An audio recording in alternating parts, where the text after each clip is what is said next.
ፀጉራችሁን በአጭር ጊዜ የሚያሳድግላችሁ በየቀኑ የምትቀቡት ምርጥ የፀጉር ቅባት ሰርቻለሁና በተለይ ግንባራችሁ ለሸሸባችሁ እንዲሁም ደግሞ ፀጉራችሁ ለሳሳባችሁ በጣም ይጠቅማችኋል። ሰርታችሁ ተጠቀሙት፣ አትታጠቡት፣ በየቀኑ ተቀቡት ማለት ነው። ሰላም ቤተሰብ እንዴት ናችሁ? ሰላም ናችሁ ወይ? እኔ በጣም ደህና ነኝ፣ እግዚአብሔር ይመስገን። ዛሬ በአዲስ ቪዲዮ መጥተናል። የዛሬ ቪዲዮ በጣም ምርጥ ልዩ የሆነ ቪዲዮ ነውና ሰርታችሁት እንደምትጠቀሙት እርግጠኛ ነኝ። ዛሬ ምርጥ ቅባት እንሰራለን፣ አብረን እንሰራለንና ቪዲዮ በጣም አጭር ነው። ብዙ ሰዓት አይፈጅባችሁም። እናንተም ስሩት እንደዚህ ካላችሁ። በመጀመሪያ እኔ የተጠቀምኩት ያለኝ እዚህ ጋር የመጀመሪያው ግብአቴ ሮዝሜሪ ይሆናል። ሮዝሜሪ ፍረሽ ሮዝሜሪ ነው የተጠቀምኩት ማለት ነው። እናንተ ግን ፍረሹ ሮዝሜሪ ከሌላችሁ የደረቀው ሮዝሜሪ መጠቀም ትችላላችሁ። ያው ሁለቱም ጥቅማቸው አንድ ነው። ፍረሽ ሲሆን ግን የበለጠ በጣም አሪፍ ይሆናል። ግን ደግሞ በቅባት መልኩም ስንሰራው ደግሞ ፍረሽ ሆኖ በትክክል ካልሰራችሁት ይበላሽባችኋል። ስለዚህ ፍረሽ ሮዝሜሪ ያላችሁ በተለይ ቅባቱ እንዳይበላሽባችሁ ይሄንን ቪዲዮ እስከ መጨረሻ እዩት፣ እንዴት እንደምሰራው። ቅባቱ ምንም ለምን ያክል ጊዜ መራሱ ቢቀመጥ አይበላሽም።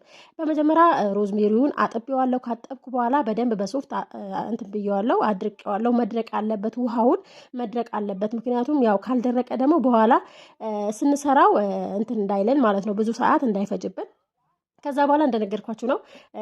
ፍረሽ ካለ ያኛው ካላችሁ ደግሞ የደረቀው ካላችሁ ደግሞ እሱንም መጠቀም ትችላላችሁ። ሁለቱም እዚህ ጋር ልዩነት የላቸውም። ግን ፍረሽ የሆነ ነገር ያው ፍረሽ ነው፣ የደረቀ ነገር ሲሆን ደረቅ ነውና ያ ነው ልዩነቱ። ፍረሽ ከሆነ ደግሞ በጭቃ ቅባት መልኩ ሲሰራ ልክ እንደ አቮካዶ ቅባት ነው የሚሰጠን።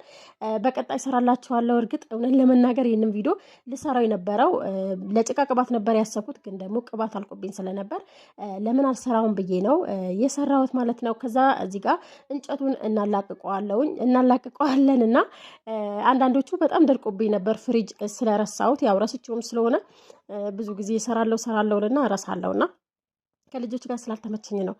ከዛ በኋላ እዚህ ጋር እንደዚህ ከቀነጠጠስኩ በኋላ አሁን የሚያስፈልገን ቅባት ነው። ወይም ደግሞ እናንተ ያላችሁን ቅባት መጠቀም ትችላላችሁ። ወይም ደግሞ ምንድነው ይሄ እኔ የተጠቀምኩትን አሳያችኋለሁ። እና በመጀመሪያ መፍጫ እዚህ ጋር በዚህኛው መፍጫ ጨመርኩት። ብትፈጩት ይመረጣልና ነገር ግን ለብዙ ጊዜም አድርጋችሁ ያለ መፍጨትም ትችላላችሁ። ከዛ እዚህ ጋር ያለኝ እንትን ነበር ኦሊቭ ኦይል አልቆብኛል። ለካ እንዳለቀብኝ ራሱ ትዝ አላለኝም እና ቪዲዮ ልሰራ ስል ሳየው ጥዬ ነው ያለው። ስለዚህ ኦሊቭ ኦይል ከሌለኝ ምንም ማድረግ አልችልም እና እየተጠቀምኩት እኔ ቤቢ ኦይል ነው እየተጠቀምኩት። እናንተ ያላችሁን ቅባት መጠቀም ትችላላችሁ። ቤቢ ኦይል ካላችሁ ቤቢ ኦይል ወይም ደግሞ የፀጉር ቅባት ኖርማሉ ይሄ ዜኒት ቅባት ካላችሁ ዜኒት ቅባት መጠቀም ትችላላችሁ።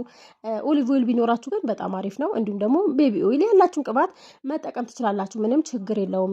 ምናልባት ገዝታችሁ የምትጠቀሙት ቅባት ካለ ማለት ነው። እዚህ ጋር የሚበቃኝ ያክል ብዙ ነበር በብዛት ነው የሰራሁትና እዚህ ጋር ሚስቴክ ሰርቼ ነበር። እኔ እዚህ ጋር እንትኑን አልፈጫለኝ። ይሄ መፍጫው ምን እንደሆነብኝ አላውቅም። በቃ ድንገት አልፈጫለ። ፈጫዋለሁ ስላልፈጫለ ከድኜዋለሁ። ግን ያው እንደምታዩት ነው። አሽከረክረዋለሁ ምንም እምቢ አለኝ። ለምን እንደሆነ አላውቅምና እምቢ ሲለኝ ያው ያለኝ አማራጭ በትልቁ መፍጫ ነው የተጠቀምኩትና ወይም ደግሞ ቅባቱ ትንሽ አብዝቼበታለሁ። ይዞራል፣ ይሽከረከራል፣ ግን ምንም አልፈጨውም። ከዛ በዚህኛው ፈጨሁት። ያው እዚህ ጋር ስፈጭ ቪዲዮውን አላስገባሁትም። ለምን እንዳልቀረጽኩት አላውቅምና ያው ቀርጬ ነበር፣ ግን አጣሁት ቪዲዮ። ለማንኛውም በዚህኛው ፈጨሁት፣ በዛኛው እምቢ ስላለኝ ማለት ነው። ይሄኛው ግን እንደዛኛው እኩል አይፈጭምና ቅባቱ ስላበዛውበት ይሆናል። ከዛ ሁለተኛው ግብአቴ እዚህ ጋር ጥቁር አዝሙድ ነው።